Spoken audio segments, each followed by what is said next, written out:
Bonjour à tous, donc aujourd'hui petite vidéo rappel technique sur la différence d'un enduit en poudre et d'un enduit prêt à l'emploi. Et oui, il y a une différence entre ces deux enduits-là. Un enduit qui est prêt à l'emploi n'est pas un enduit en poudre qui a été mélangé pour vous faciliter la vie. C'est deux compositions différentes et deux séchages différents. Donc je vous fais un petit rappel technique là-dessus. Parce que j'ai encore beaucoup de questions et comme vous le savez, je fais des formations. J'ai encore beaucoup de formés qui ne savent pas cette différence. Je trouve que c'est quelque chose qui devrait être appris dès l'école et je suis assez étonné de voir que à l'école ils ne l'apprennent pas toujours de cette façon. Donc voilà, je vous fais un petit rappel technique si ça peut vous intéresser sur cette différence entre ces deux enduits. Et oui, comme je te disais, un enduit en pâte prête à l'emploi n'est pas un enduit en poudre qui a été mélangé en usine pour vous faciliter la vie. Ce sont deux compositions complètement différentes. Commençons par les enduits en poudre. Les enduits en poudre sont des enduits à base de plâtre ou à base de ciment. Donc il y a du plâtre ou du ciment en fonction de si c'est un enduit intérieur ou extérieur, séchage rapide ou non.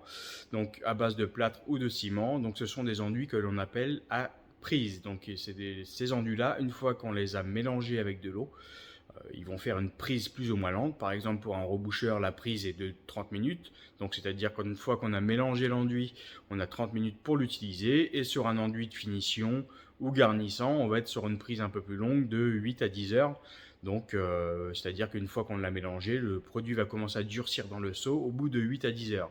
Donc ça, ce sont des enduits à prise. Donc, il y a une réaction chimique qui se fait, qu'on appelle une cristallisation. Donc il y a par exemple la molécule de plâtre qui est SeA-SO4-05H2O vient en composition avec H2O, donc de l'eau, et devient CaSO4, 2H2O, donc qui vient faire une prise, donc un durcissement de cet enduit.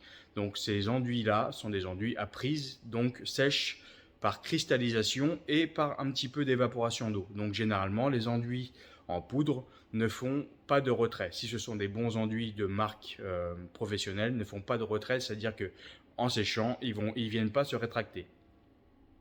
Maintenant, passons aux enduits en pâte. Les enduits en pâte sont des enduits, quant à eux, sans prise.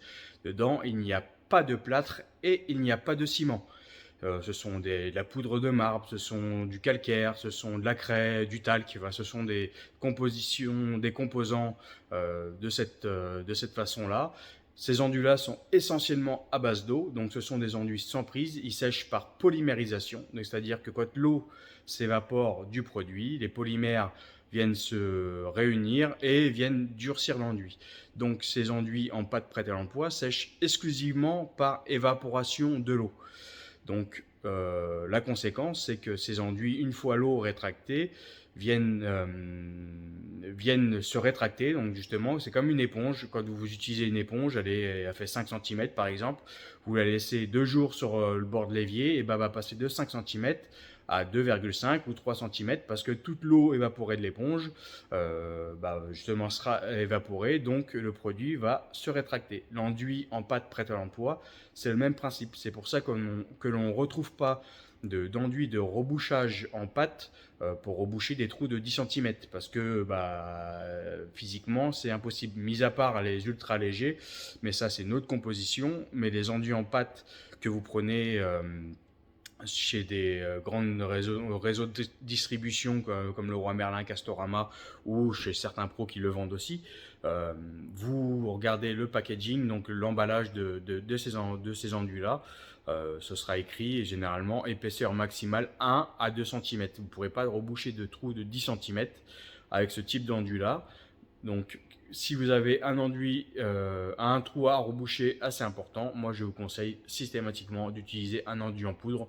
Je sais, il va falloir le mélanger, c'est pas toujours simple quand on sait pas le faire, mais il n'y a rien de compliqué, c'est comme faire une pâte à crêpes, hein. Il suffit de mettre la graduation d'eau et la graduation de poudre, on mélange et ça nous fait une pâte qui a un temps d'utilisation en moyenne de 30 minutes. Et ensuite, on vient reboucher notre trou et là, on sait qu'on n'aura aucun problème. Les enduits en pâte sont, quant à eux, plus adaptés à un enduit de garnissage, donc pour récupérer une planéité, un relief sur un support, ou un enduit de finition, mais beaucoup moins adapté pour un enduit de rebouchage. Voilà, donc à retenir, les enduits en poudre sont des enduits à prise, Il sèche par durcissement, donc cristallisation et un petit peu d'évaporation de l'eau.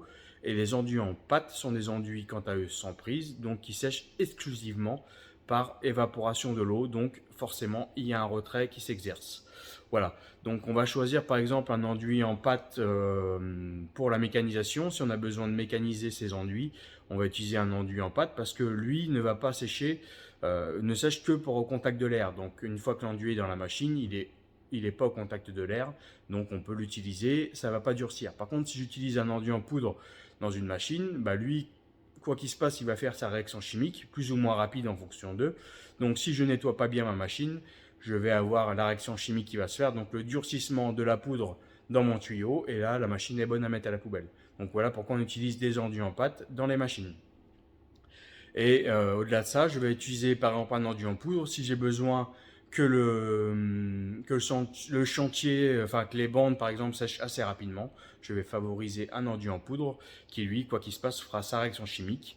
Si je colle mes bandes avec un enduit en pâte et mon chantier est très humide, lui il va se sentir dans une ambiance humide, donc comme si il était dans son seau. Donc il va avoir beaucoup de mal à dégorger son eau et à durcir. Donc c'est pour ça que les enduits en pâte sèchent beaucoup moins rapidement que les enduits en poudre.